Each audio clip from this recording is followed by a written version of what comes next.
what did happen to the last 10? I ran away with my life, fast forward, never turn. Hello everyone, welcome back. உங்ககிட்ட நான் இன்னைக்கு என்னோட weekend routine தான் share பண்ண போகிறேன். என்னோட டேயில் என்னோட குக்கிங், என்னோட க்ளீனிங் அண்ட் பர்த்டேக்குமே கொஞ்சம் உடம்பு சரியில்லை, அந்த ரொட்டீன் எல்லாமே நான் இன்னைக்கு உங்ககிட்ட ஷேர் பண்ண போகிறேன்.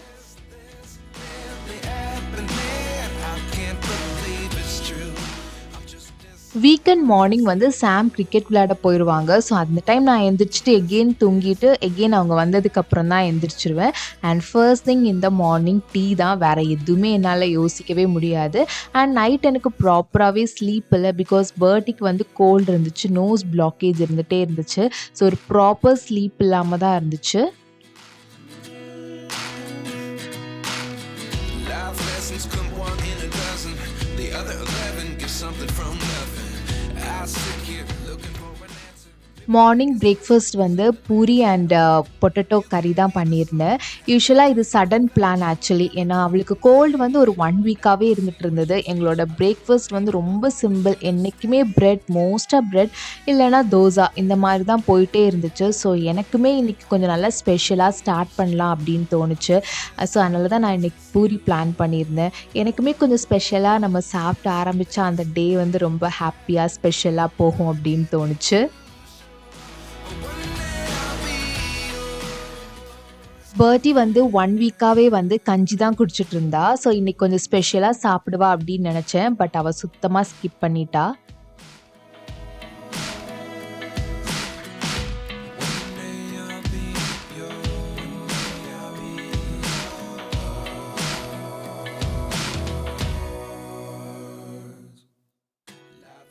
எகெயின் சம்மரா அப்படின்னு கேட்குற அளவுக்கு அவ்வளோ ஹாட்டாக இருக்குது சென்னையில். ஸோ எனக்குமே ஏதாவது ரொம்ப கோல்டாக சாப்பிடணும் போல் பயங்கர கிரேவிங்ஸ் இருந்துச்சு. பட் நாங்கள் வந்து ஃப்ரூட்ஸ் கொஞ்சம் அவாய்ட் பண்ணுவோம் பர்த்டேக்கு. அண்ட் பர்த்டேக்குமே வந்து வாட்டர்மெலான் கிரேவிங்ஸ் வந்து பயங்கரமாக இருந்து கேட்டுக்கிட்டே இருந்தா. சரி ஓகே, அவங்க கொஞ்சம் சிக்காக இருக்கிற டைம் வந்து அவங்க என்ன கிரேவிங்ஸ் இருக்கோ அவங்க கொடுத்துடலாம் அப்படின்னு நான் யோசித்தேன். ஸோ இன்றைக்கி மிட் ஸ்நாக் வந்து நாங்கள் வாட்டர்மெலான் வந்து சாப்பிட்டோம். உங்களுக்கு ஒரு நாள் ரொம்பவே டஃப்பாக இருக்குது, மேனேஜ் பண்ணவே முடியலை அப்படின்னா அந்த டேயை நீங்கள் எப்படி எடுத்துகிட்டு போவீங்க, உங்கள் மைண்ட் செட் எப்படி இருக்கும், அதை நீங்கள் எப்படி சேஞ்ச் பண்ணுவீங்க அப்படின்னு கண்டிப்பாக எனக்கு கமெண்ட் பண்ணுங்கள்.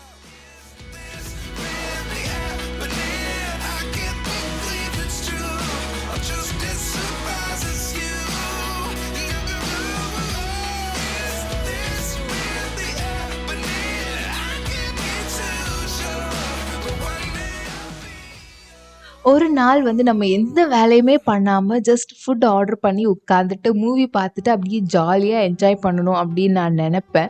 பட் அந்த டே தான் வந்து கண்டிப்பாக எனக்கு குக் பண்ணணும் அப்படிங்கிற ஒரு சிச்சுவேஷன்ஸ் வந்து எனக்கு போகும். அண்ட் இன்றைக்குமே அப்படி தான் நான் யோசித்தேன், எதுவுமே பண்ணாமல் இருக்கலாம் அப்படின்னு யோசித்தேன். பட் இன்றைக்கி தான் கண்டிப்பாக எனக்கு குக் பண்ணணும், பிகாஸ் பர்த்டேக்கு கோல்டாக இருக்குது, வெளியில் ஆர்டர் பண்ண முடியாது. ஆனால் அவளுமே வந்து கேட்க ஆரம்பிச்சிட்டா, மம்மி எனக்கு அது கொஞ்சம் செஞ்சு கொடுங்க, எனக்கு சிக்கன் சாப்பிடணும் போல் இருக்குது, அந்த மாதிரி எல்லாமே கேட்க ஆரம்பிச்சிருக்கா. ஸோ அந்த சிச்சுவேஷன் வந்து எனக்கு ரொம்பவே கஷ்டமாக இருக்கும். பட் கண்டிப்பாக நம்ம அதுலேருந்து ஒரு ஸ்ட்ராங் மைண்டோட வெளியில் வந்து தான் ஆகணும்.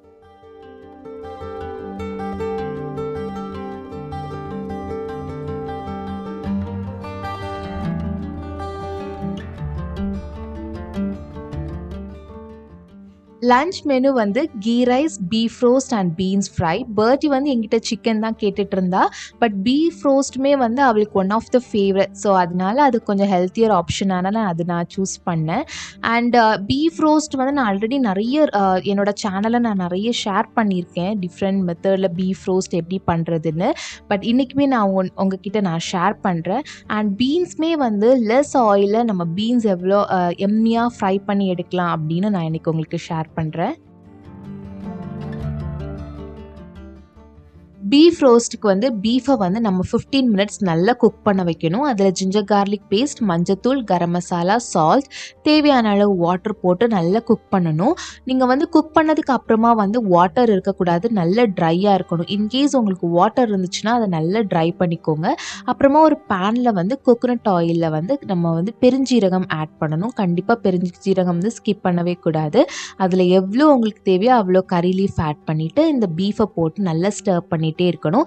ஃபைனலாக உங்களுக்கு வந்து chilli powder and coriander powder வந்து ஒரு 2.5 டீஸ்பூன் கண்டிப்பாக போடுங்க. அப்போ தான் அந்த டேஸ்ட் நல்லாயிருக்கும். அப்புறம் சால்ட் செக் பண்ணிவிட்டு ஃபைனலாக கறி லீஃப் போட்டு ஆஃப் பண்ணிடலாம். அவ்வளோதான். நெக்ஸ்ட் பர்த்டேயோட ஒன் ஆஃப் த ஃபேவரட் வந்து இந்த பீன்ஸ் ஃப்ரை. நீங்கள் இந்த பீன்ஸ் ஃப்ரை வந்து ஆயிலில் ஃபுல்லாகவே பீன்ஸை போட்டு சால்ட் போட்டு நான் குக் பண்ண வச்சுட்டேன். இது ஹாஃப் குக் ஆனதுமே வந்து அதில் மஞ்சத்தூள் மிளகாத்தூள் போட்டுட்டு அப்பப்போ நம்ம ஸ்டர் பண்ணிக்கிட்டே இருக்கணும். பீன்ஸ் வந்து ரொம்ப ஓவர் குக் ஆகக்கூடாது. கரெக்டாக குக் ஆனதான் அது வந்து சாப்பிட்றதுக்கு ரொம்ப நல்லாயிருக்கும். நீங்கள் அப்பப்போ ஸ்டர் பண்ணிகிட்டே இருந்தீங்கன்னா ஒரு 5 to 6 மினிட்ஸில் வந்து அது சூப்பராக குக் ஆயிரும்.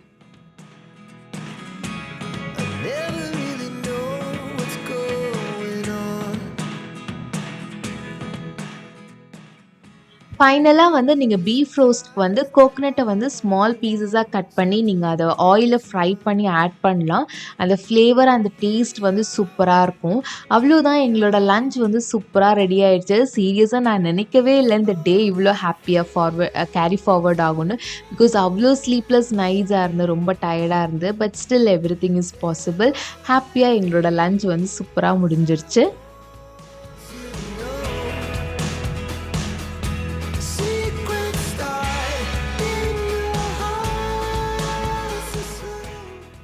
குட்டியாக ஒரு நேப் எடுத்ததுக்கு அப்புறமா வந்து நான் கிச்சன் க்ளீன் பண்ணலாம் அப்படின்னு யோசித்தேன். பிகாஸ் 1 வீக்காகவே எனக்கு அந்த க்ளீனிங் ரொட்டீன் வந்து ப்ராப்பராகவே இல்லை.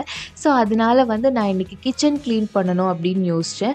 என்னோடய கவுண்டர் டாப் வந்து க்ளீனாக தான் இருக்குது. ஸோ கபர்ட்ஸ் மட்டும்தான் எனக்கு க்ளீன் பண்ணணும்.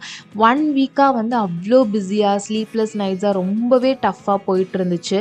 ஆனால் இன்றைக்கி வந்து கண்டிப்பாக எனக்கு கிச்சன் க்ளீனிங் பண்ணல அப்படின்னா நெக்ஸ்ட் 3-4 டேஸ்மே நான் ரொம்பவே பிஸியாக இருப்பேன். பிகாஸ் தம்பி வந்து விசிட் பண்ணுறான். ஸோ கண்டிப்பாக க்ளீனிங் குக்கிங் அந்த மாதிரி தான் போயிட்டே இருக்கும். ஸோ இன்றைக்கி நான் வந்து கிச்சனை வந்து க்ளீனாக வச்சிட்டேன் அப்படின்னா எனக்கு ரொம்பவே சாட்டிஸ்ஃபேக்ஷனாக இருக்கும்.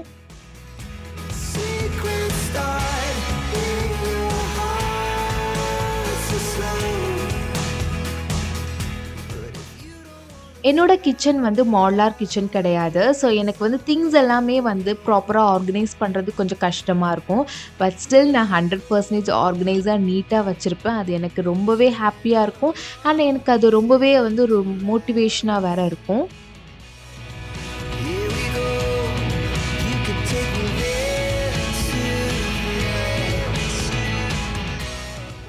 ஒரு நான் மாடுலார் கிச்சனுக்கு வந்து அதை நீட்டாக எல்லா திங்ஸுமே அரேஞ்ச் பண்ணி வைக்கிறதுக்கு நிறைய ப்ராடக்ட்ஸ் அவைலபிளாக இருக்குது. பட் ஸ்டில் எனக்கு என்னென்னா இது வந்து பெர்மனன்ட் ஹவுஸ் கிடையாது. மேபி நாங்கள் இன் ஃப்யூச்சரில் ஷிஃப்ட் ஆகலாம். ஸோ அதனால் இந்த ப்ராடக்ட்ஸை நான் வாங்கினேன் அப்படின்னா அது வேஸ்ட் ஆகிடும், வேஸ்ட் ஆஃப் மணி. அந்த ப்ராடக்ட் இனிமேல் எனக்கு யூஸ் ஆகுமான்னு கூட தெரியாது. ஸோ அதனால தான் நான் இன்னும் எதுவுமே அந்த ஆர்கனைசிங் திங்ஸ் எதுவுமே நான் வாங்கலை. ஸோ எனக்கு என்கிட்ட இருக்கிறதுல வச்சு அதை வந்து நீட்டாக எல்லாமே ஆர்கனைஸ் பண்ணி வைக்கிறது மாதிரி தான் நான் பார்த்துப்பேன்.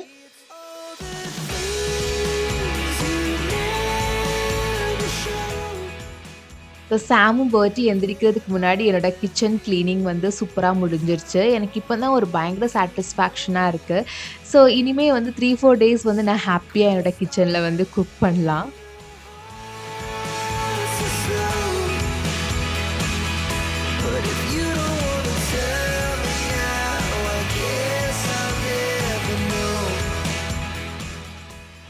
ஆக்சுவலி வந்து இந்த ரெஸ்பான்சிபிலிட்டிஸ், இந்த மெச்சூரிட்டி லெவலெல்லாம் நம்ம லைஃப்பில் நமக்கு வரும்போது நம்ம கரெக்டாக பண்ணுறோம்ல, அதுதான் நமக்கு ஒரு மதர்ஹுட் உமன் அப்படின்னு நான் நினைக்கிறேன். பிகாஸ் எனக்கு வந்து இந்த டே எனக்கு ஒரு பயங்கர எக்ஸாம்பிள் தான். பிகாஸ் லாஸ்ட் வீக் வந்து அவ்வளோ டஃப்பாக இருந்துச்சு. பட் எனக்கு இந்த டே நான் வந்து என்னால் எடுத்துகிட்டு போக முடியுமா ஹாப்பியாக அப்படின்னு நான் யோசிச்சுட்டே இருந்தேன். பட் ஓகே, அந்த டேயை நான் ஒரு பாசிட்டிவோட ஸ்டார்ட் பண்ணேன். அண்ட் எனக்கு பிடிச்சதை குக் பண்ண ஸ்டார்ட் பண்ணேன். ஸோ ஆட்டோமேட்டிக்காக எல்லாமே நான் நினச்சது வந்து அப்படியே நடந்துகிட்டே இருக்கு.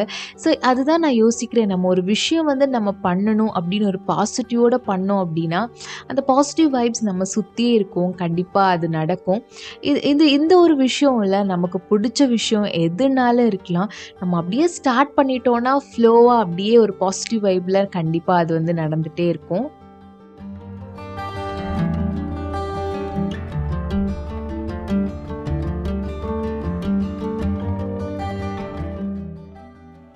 ஈவினிங் வந்து பர்த்டே வந்து ஃப்ரெஷ்அப் பண்ணிவிட்டு நானுமே ஃப்ரெஷ்அப் ஆகிட்டு அந்த ஈவினிங்கை நாங்கள் ஸ்டார்ட் பண்ணோம். ஸோ ஈவினிங் வந்து எங்களோட favourite tea with very simple snack தான். அண்ட் நான் ரொம்ப ஹாப்பியாக இருக்கேன். பிகாஸ் எனக்கு இனிமேல் எந்த ஒர்க்குமே இல்லை, டின்னர் பற்றி யோசிக்கவே வேணாம். நான் சொன்ன தம்பி வந்து இங்கே விசிட் பண்ணுறான். ஸோ நான் அவனை பிக் பண்ண போகணும். ஸோ மேபி நாங்கள் வெளில சாப்பிட்லாம், இல்லைனா மத்தியானம் குக் பண்ண லஞ்சுமே வந்து நிறையவே இருக்குது. ஸோ நான் அதை அட்ஜஸ்ட் பண்ணிப்பேன். ஸோ அந்த ஹாப்பினஸ் வந்து பயங்கரமாக ஓவர்லோடடாக இருந்துச்சு. அண்ட் அப்படியே நாங்கள் ஒரு ஃபிலிம் பார்க்கலாம் அப்படின்னு யோசித்தோம். பிகாஸ் அவன் வரதுக்கு கொஞ்சம் லேட் ஆகும்.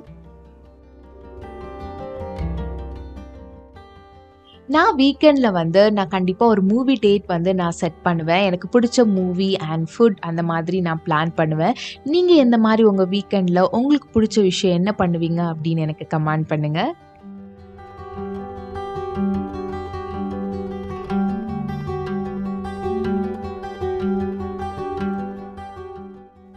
ஃபைனலாக என்னோட டே வந்து ஒரு ஹாப்பி எண்டிங் டேயாக இருந்துச்சு. ஸோ எல்லாருமே ரொம்பவே ஹாப்பி. ஃபைனலாக நாங்கள் மோமோஸில் சாப்பிட்டுட்டு அப்படியே நாங்கள் வீட்டுக்கு கிளம்பிட்டோம். உங்களுக்கு என்னோட விலாக் வந்து ரொம்பவே பிடிச்சிருக்கும் அப்படின்னு நான் நினைக்கிறேன். கண்டிப்பாக உங்களோட சப்போர்ட் எனக்கு எப்போவுமே தேவை. ஸோ கண்டிப்பாக லைக் பண்ணுங்கள், சப்ஸ்கிரைப் பண்ணுங்கள். See you all in the next vlog. Until then, take care. Bye bye.